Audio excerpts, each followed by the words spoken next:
Welcome to another episode of our Founders Podcast. I'm your host, Ash, and this is a show where I interview proven founders and industry experts who share their stories, strategies, and insights to help you build, launch, and grow your business. In this episode, I talk to Dan, the founder of Hints and Deal Scoring. Dennis is a tech savvy problem solver with a passion of making things happen. From his impressive journey in media and online publishing to his game changing roles at companies like jacando, Dennis has always been at the forefront of innovation. But what really sets him apart is his dedication to understanding customers inside out. It's all about exceeding expectations. Now he's rocking the scene with not one but two groundbreaking product hints and deal scoring. Whether it's revolutionizing whistleblower software or shaking up sales intelligence, Dennis is your go-to guy for turning ideas into reality. So I hope you enjoy the show. Dennis, welcome to the show. Hi Ash, welcome. Happy to be here. Great. So do you have a favorite quote, something that inspires or motivates you that you would like to share with our audience? Sure. So I would say there's a quote many people use. It's a quote about from Steve Jobs, also called "Stay hungry, stay foolish." Why I'm Mhm. quoting this, not because it's from Steve Jobs. It's more about staying curious, staying open-minded, and always learning things to do it better, to turn it around, to disrupt things. And that's also my philosophy in business and also in building new products.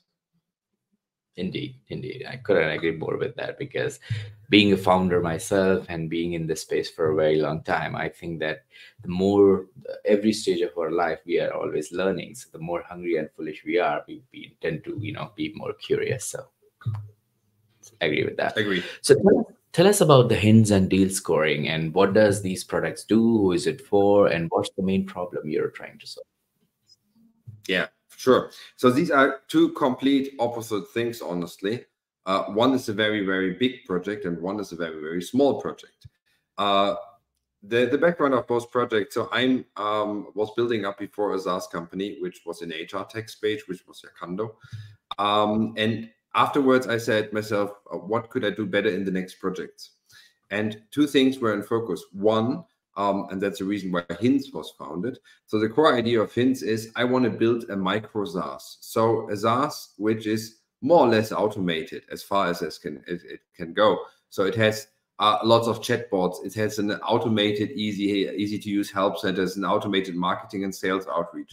Of course, you still need some capacity, but the product price is quite low, so it's between $30 and $100 MRR, so it's quite cheap.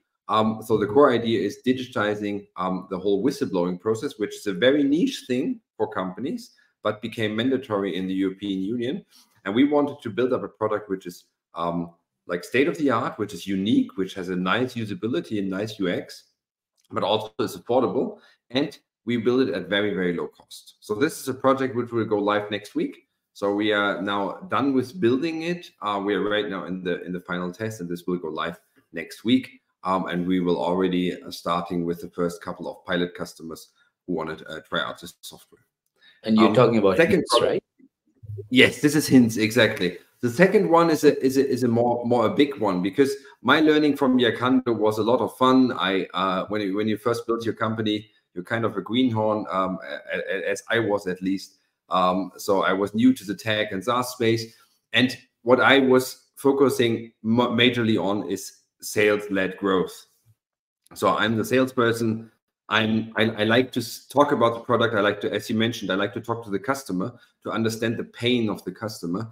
But if you do this, you also, of course, want to sell your product in the end. That's the purpose of understanding the customer, literally.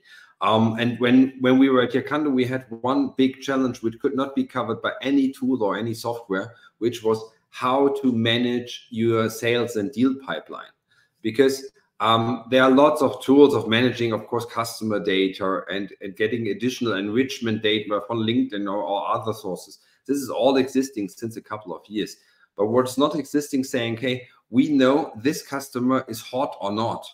So something where an algorithm tells you this client is testing out your software, is trialing. We see it from the product analytics. We see they are on the legal page on the homepage. They are visiting the terms and conditions. we see you have lots of interactions in your HubSpot, Pipedrive, Salesforce CRM. So we are consolidating all the sources. This makes the product much more complex than the Hints project, because you have to connect to all the CRMs, you have to connect to all the proposal management systems like DocuSign and so on. But once you have it, we can really build a proper scoring, which is super interesting because salespeople normally don't have access to those data points. So they don't know whether a client is trialing out their software. They don't even know whether a demo account exists, because this lies in the product department.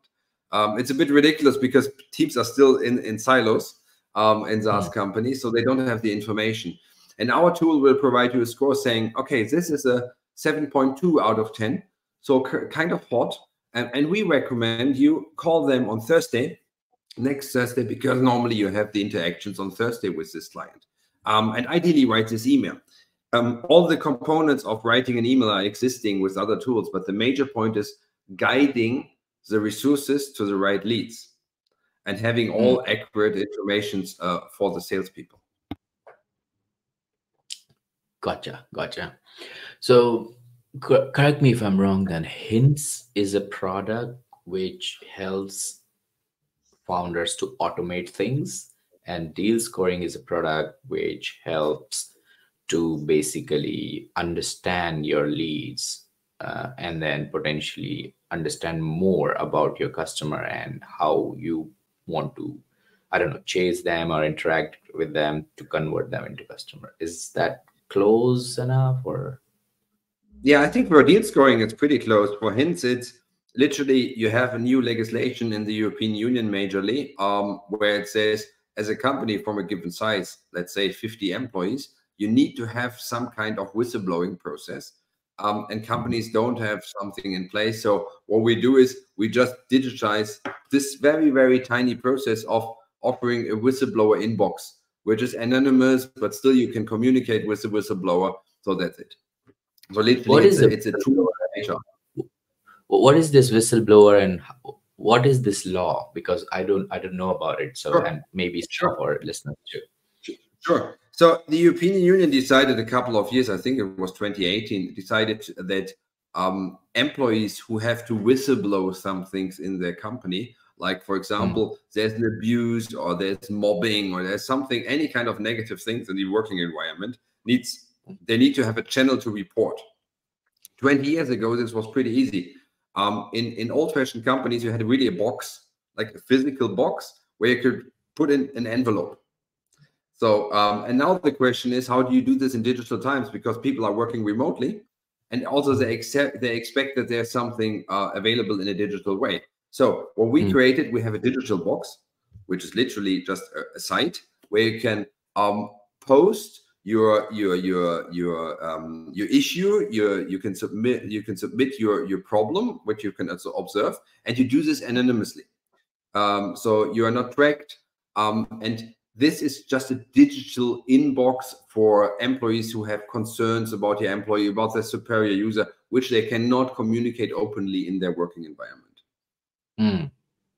That's interesting. It's like a box sitting in the corner of the printer room where we used to drop the envelope with, oh, there's something fishy happening at this particular department with this person. Exactly.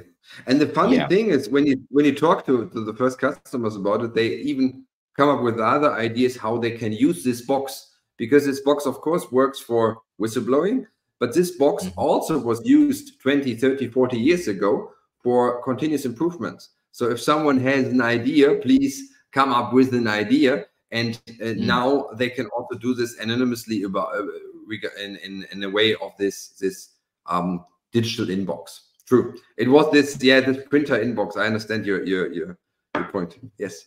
Yeah. Because I remember those days when you know when you have to mention something to HR or someone higher in the authority, you used to use this box. So really brilliant, small but effective.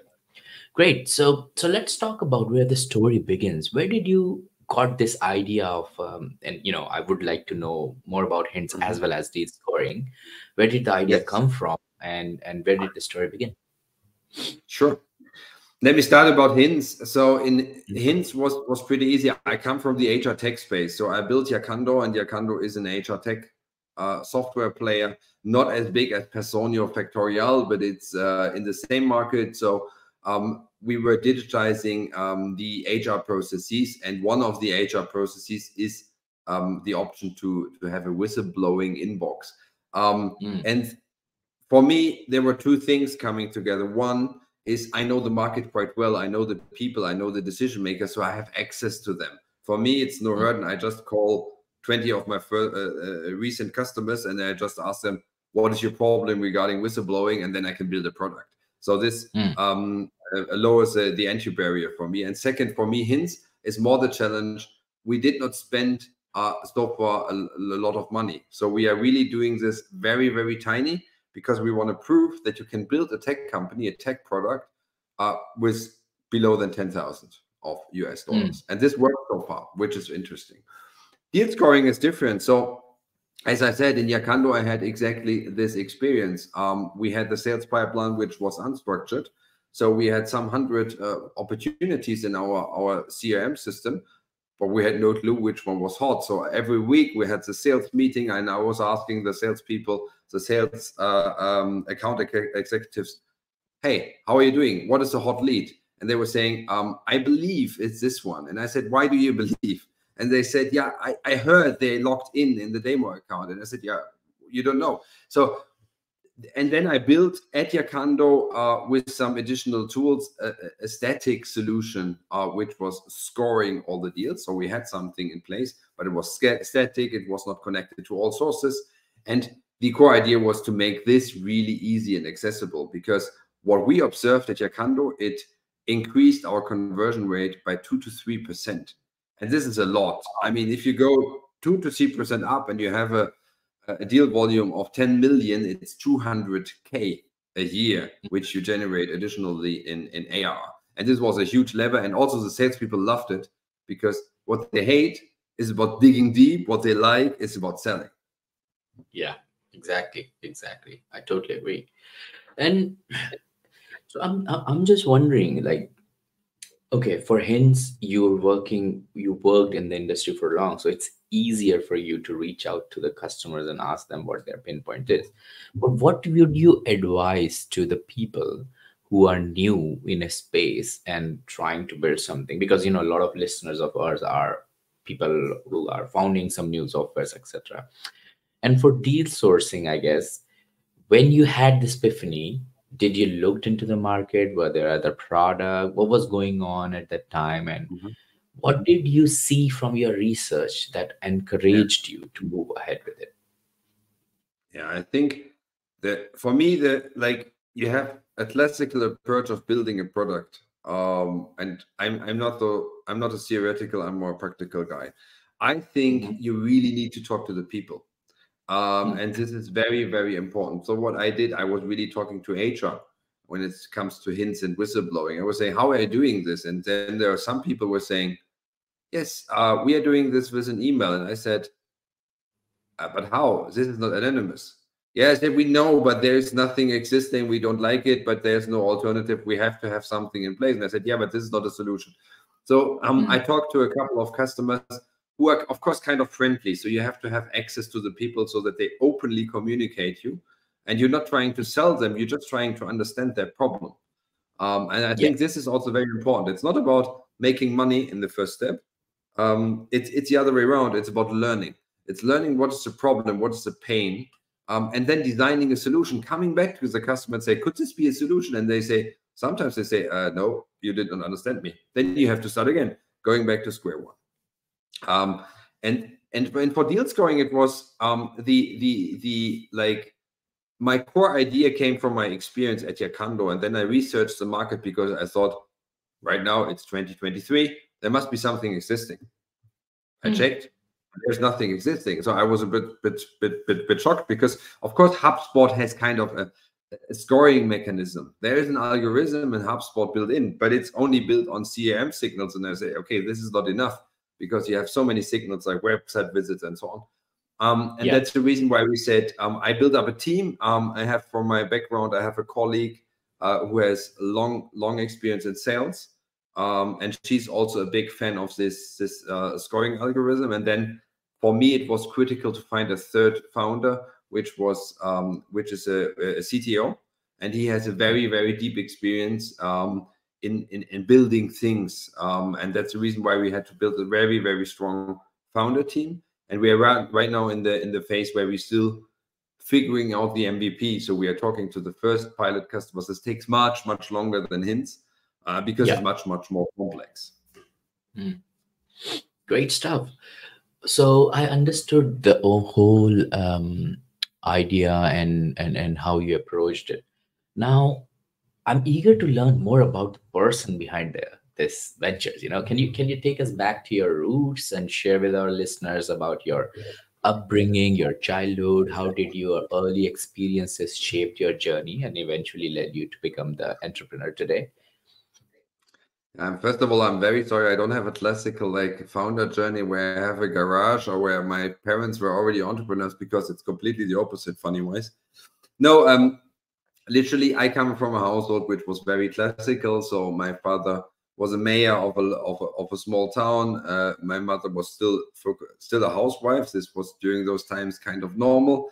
Hmm. Unfortunately, I have to say, because I'm more supporting the side of opening this up. But I lived on a very rural side, and honestly, like most young people, they did not know what to do. So for me as well. So I was 19. I moved out, had my A levels, and the next step was studying something, and I had no idea what to do, honestly. So I studied Hmm. economics, because with economics you can do everything. My understanding. After the studies, I hoped I had some like what you call inspiration. I did not. So I became a consultant, because I think that's kind of open, so you can do everything. And I was staying Yeah. in consultancy for close to a decade. Learned a lot in this area, and I was starting from a general consulting, focusing much more on like strategic advice, especially for all kind of digitalization, bringing things online, making efficient processes. This was my background, and afterwards, like in the end, I was managing a competence center at Roland Berger, focusing on European clients for digital and media processes.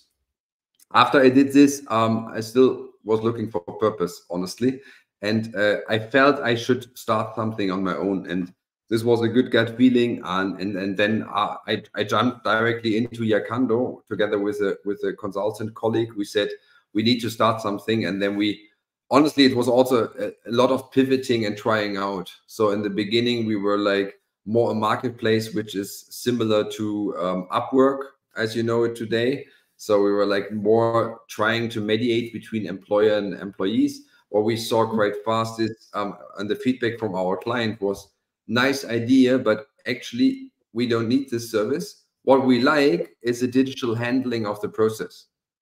So there Mm. was a very good feedback, honestly, again, listening to the client. And they said, yeah, we need digital HR processes. We don't need people to be mediated on a marketplace. What we need is digital processes.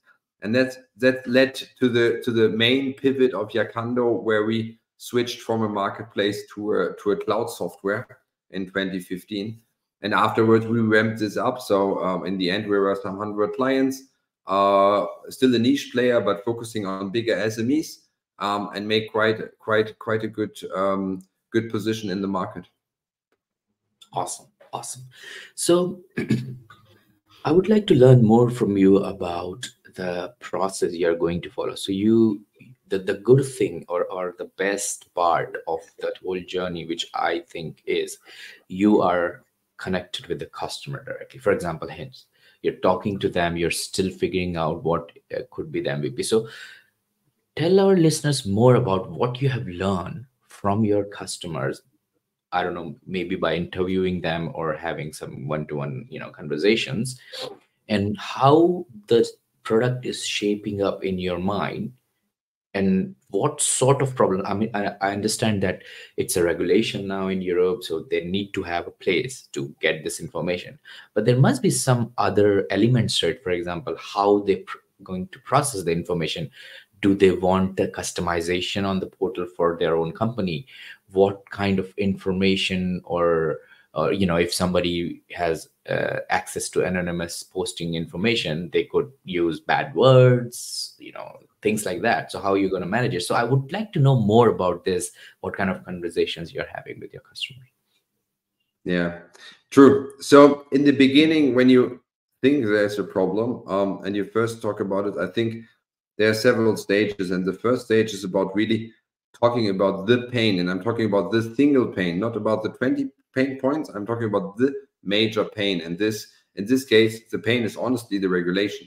So there's something Mm. existing where you need to be compliant.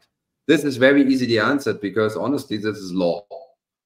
Yeah. So there's not, but then you talk to the customers, how do you want to solve this? Like, what would be your way of solving it? Would be something, would you like to do it via email? Would you like to do it physical? What about having this in a digital inbox? If we talk about a digital inbox, how should it look like? So it's really Mm. digging deeper and deeper and deeper. And then they even come up with their own ideas. So, for example, I had one conversation where I already was at the point where I said, look, okay, we have now a digital inbox. You can design some fields. You can say how it is, how it looks like, also in terms of branding, like logo and colors, because it's very important for bigger companies. So all done. But then they said, yeah, but this is, if it's anonymous, it's a public page. This means everybody could submit. So of course, yeah, he was right. So I was saying, look, then we will just integrate a PIN code, or like a verification method. You define a PIN code that is given to the employees on a separate way. They can enter it, and then they are verified as employees from the company.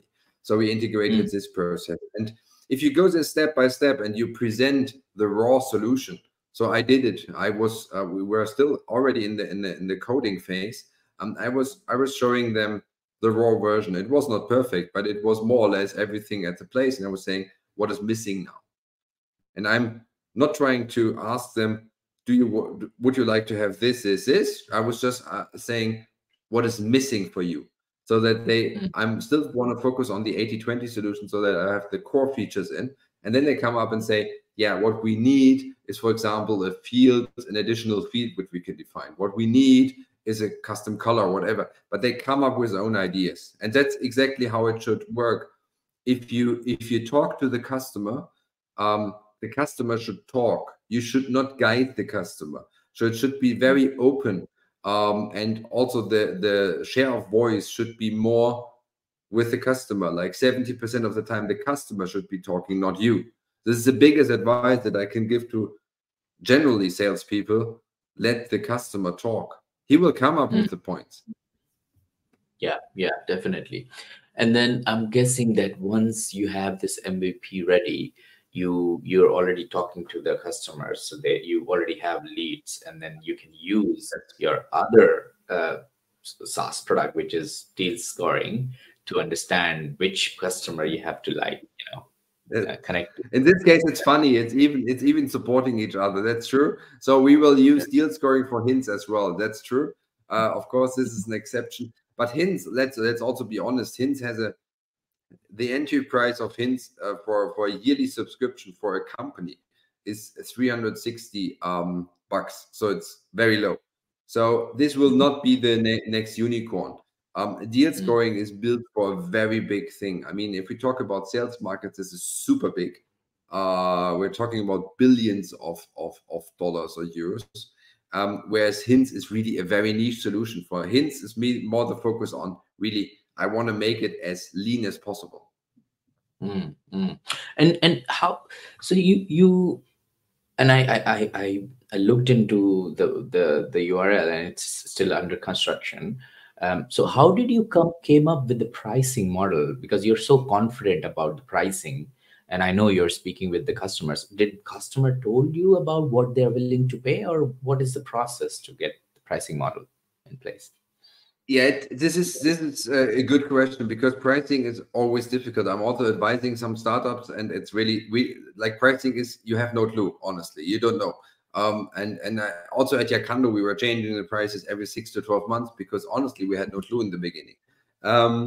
For hints, it was a bit easy because Of course, there are some digital solutions already existing. Some are very, very old-fashioned, like out of the 80s, and they look like this. Nobody wants to use tools like this in nowadays. And there's one player who is much bigger, but also super expensive. So then okay, there's an upper line and there's a lower line, and then we put ourselves in between and we check with the clients, and they say, yeah, of course, this amount of money is no worries. So we don't care if it's as cheap. But it's also for us, we can make it more expensive, but we want to make it affordable.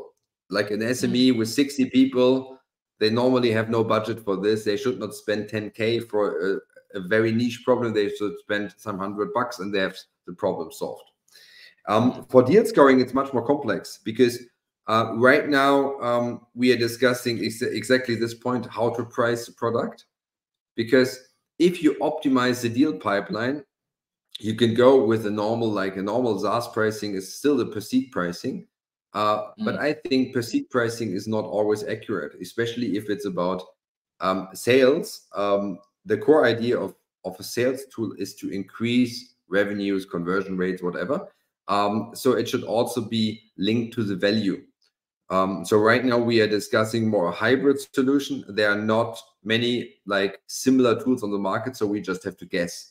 And our logic is what we put on the Dealscoring.AI website is there's a calculator on it, because you save some money. If you increase your conversion rate, you can make an easy calculation whether it's worth to buy the tool or not. And this should be the case. The ROI should be interesting. Okay, got it. And it's very interesting that both the product actually came out of your own previous experiences while you were working with Jacando and trying to resolve some issues. I'm really I'm really struggling here to understand that you have explained to me that deal scoring is more focused about if the lead is hot or not. I have seen quite, I mean, I use myself the HubSpot CRM. Do you put deal scoring in a CRM category, or you're building a new category itself?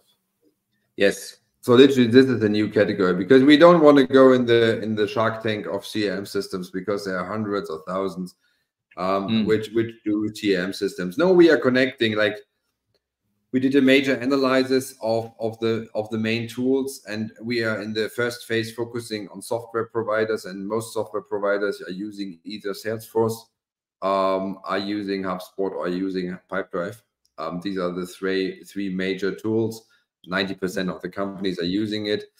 We have integrations ready for those three tools, and based on this, we will not compete. No, it's even the other way around. So our tool, our algorithm will write back to HubSpot the score. So we will not compete with HubSpot because it does not make sense. HubSpot could be in the long run a logical buyer of the software, because we are an extension of the CRM. Nice.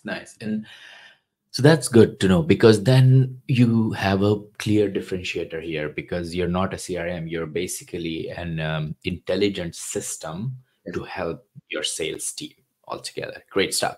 So you briefly touch upon the point of how many people are in the team. So could you please talk more about how many team members you have, and are you in plan of getting more team members, or you're okay for the MVP? And my second part of the question after the teams is what stage you are right now with Hints and deal scoring in terms of releasing date. Yeah. So the team for Hints is very, very, very, very small. So I have a colleague from marketing supporting me for blog content, website, social presence, and all the stuff. And I have one developer and me. That's Hints. So that's literally, and I'm doing 10% of my time investing in it. The developer is right now still working 50%, but this will go down in the next 2 weeks to 10%. So still fixing the product. This is very, very automated and lean. For deal scoring, it's different. So we have a CTO full-time on board from April onwards. So he's still employed. He quit his job, but he's already building stuff. We have a co-founder in sales and marketing, like with a background, and we have me. And we are right now most likely adding a fourth co-founder in the area of marketing, because marketing and go-to-market will be critical for this product. And what we are about to is we will most likely hire one additional person for front-end UX design. And then we are quite set for the MVP. So the MVP will be ready approximately end of April. And then we'll start with pilot customers. We already have 24 of interested software companies who want to trial this out. And the core idea is more to go the bootstrap way, instead of going for big VC funding. Most likely we'll do a small angel round and then continue growing, because we believe we have very, very strong profiles in the team, and this saves a lot of cost. If you have already like 3 to 4 people on the founder's side, it saves a lot of cost. Awesome, great stuff. So what are your target dates for both Hints as well as for Deal Scoring to go live? So we will go live like a soft launch for Hints next week. And then over the course, it's already done. So we are literally now in the last, like the translation things and aligning of email templates and really like the basic remaining things. We will go live next week, like first week of second week of March. And then we'll start with a couple of pilot customers. So the big go live will be beginning of April. And then it will continuously grow. For Deal Scoring, the plan is to have like first pilot feedbacks, I call this, in over the course of April, because we already have, we don't have the software yet, but we already have the algorithm. So we want to prove with our potential clients, can they work with the result before we build like the full interface. And the target is to talk to approximately a dozen of pilot customers, design partners, to have feedback, and then end of April have the soft launch of Deal Scoring, so that we are end of June ready with a full product. Gotcha. Okay, great stuff. So I think by the mid of 2024, you have both products live and potentially have multiple customers with Hints and Deal Scoring. Now I want to go back and understand more about, like, throughout your journey and experience, there must have been some valuable lessons learned. If you don't mind sharing, could you reflect on your experience and tell us about the mistake or a setback that you encountered along the way, and you now consider not a regret but like a lessons learned, and what advice would you give our listeners based on this experience? Yeah, so I think my major advice or my major focus right now is people, always people. So still we are in a kind of digital age. We are talking about tools, software, components, and AI and all the stuff. But for me, the crucial component of a successful business is still people. And what I learned, sometimes honestly also the hard way, is if you work with investors, with employees, with co-founders, with customers, it's a lot about people. So literally, if you have the right co-founders, you're just 10 times faster and better than the other players, because you have a team. So it's very much about the teaming spirit and teaming understanding also. I mean, the examples, I'm not the biggest soccer fan, but for example, in Germany, it's funny. You have a soccer club of Bayern Munich. They have the best players in the world, literally. But they are not on number one, because on number one there was the team manager formed a team, which is, the individuals are not better, but the combination of the individuals is much better, much stronger, because they interact so well. And what I see at Deal Scoring, and I think it took so far 6 months to build up the team. I was really investing a lot of talks to understand what is driving them, because I don't want to work with people who are just looking for the money or the quick win. I want to work with people who have the same intention as me, and this is building cool things. And this implies, of course, at some point it gets successful and you can sell it and make lots of money. But what is the purpose? Why are you doing it? Do you only do it for money? Do you do it because you want to get famous, you want to get status, or do you want to solve a problem? And that's a core thing. And I was investing a lot of time to talk to the co-founders of Dealscoring to understand what's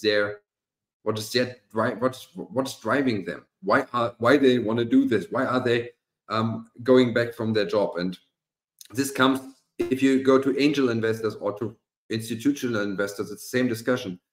Do they fit to you? It's same with the first customers. If you choose the wrong customers and they push you in the wrong direction with the wrong features, um, you will not be happy and you will not be successful. And I think like the first setup of a company should be set in an environment where you have very, very positive and good connections with the people, because this accelerates the growth, the building process a lot. Understood. And having a good team is nowadays is mandatory because it's getting so much competitive out there in startup space that if you don't have this support system around you, not not I'm not just talking about technical expert, but also about your team members who's emotionally and psychologically support you, it's very difficult to survive in this space. So couldn't agree more. So great. So we are heading towards the end of our episode, Dennis. So we should wrap up now. We are gonna go into the lightning round, and I've got 6 quick fire questions for you. So just try to quickly answer them as fast you can. Ready? Good. Great. Ready. What book would you recommend to our audience and why? That's a very good question. I think there's no general answer. For book, it's always question. People have a list of all the business books. I think it really, what can help you, what can you learn the most? And what I learned a lot about is, for example, the biography of Steve Jobs, because he was iterating a lot with customers. This was helping me a lot, but there are dozens of books. It needs to fit to yourself. What is your weakness? What you need to learn? Interesting. Yeah. Okay. What one attribute or characteristic in your mind of a successful founder? Persistence and discipline. You have to do it 100 times before you are successful. Indeed. What's one of the best piece of business advice you have received? Focus on the people. I learned this as well from other people. So focus on the people, pick the right people around you. What's your favorite personal productivity tool or habit? Yeah, I automated a lot, so I don't have paper. I hate paper. So, for example, I'm using Reflect.app, which is a very cool note-taking app, which gives me the opportunity really to. These are interactive notes. I like this, so you can link notes to each other, and you have like a mind map and so on. And this is something which I use a lot, and the rest is classical things like to-do lists, calendars, and all the stuff. Great. What's a new or a crazy idea you would like to pursue if you had time? That's a good question. That's a lightning good question. I think doing something outside of software, because um, I think building something outside software would be a huge challenge for myself, because I'm used to like I know what to do to build the software, but if it comes now to a physical product, it would be super exciting, because I think it's also um, a very interesting feeling if you can touch the product. Indeed it is. And the last one is, what's an interesting or fun fact about you that most people don't know? And honestly, I come like from in Germany. They know it East Frisia, and East Frisia is a zone of like an area in Germany, which is very rural and very known for not innovating. So it's the opposite, and people are very slow down. But it calms you down as well if you have this in the back of your mind. So I will typical. If you Google, there are hundreds of jokes on East Frisians, because they are the most loved region in Germany. Right. Great stuff. Well, I would love to, but I used to I used to work in Germany for a while, close to Berlin. So I Yeah. kind of liked it. I love the beer. True, me too. Yeah. Great. Well, Dennis, thank you so much for joining me and sharing your story and packing the last few years of building this business and some of the ups and downs along the way. If people want to check out hints and deal scoring and want to get in touch with you, what's the best way to do it? So the best way is definitely my LinkedIn profile. You find me with my name quite easy because it's not a so used name with Teichmann. And the website hints.co will go live next week. And Dealscoring.AI, already a marketing website, is online, but LinkedIn is the best way to approach me. Awesome. Thank you so much for joining us today and sharing your inspiring journey and impactful work you're doing through hints and deal scoring. It's been an absolute pleasure having you on Founders Podcast. Thanks, Ash. It was a pleasure. Thank you all for tuning into this episode of Founders Podcast. I hope you found our conversation with Dennis insightful and inspiring. If you enjoyed this episode, make sure to subscribe to our podcast and stay updated on future interviews with proven founders and industry experts. We have lineup of incredible guests and valuable insights coming your way. Stay inspired, stay motivated, and keep building.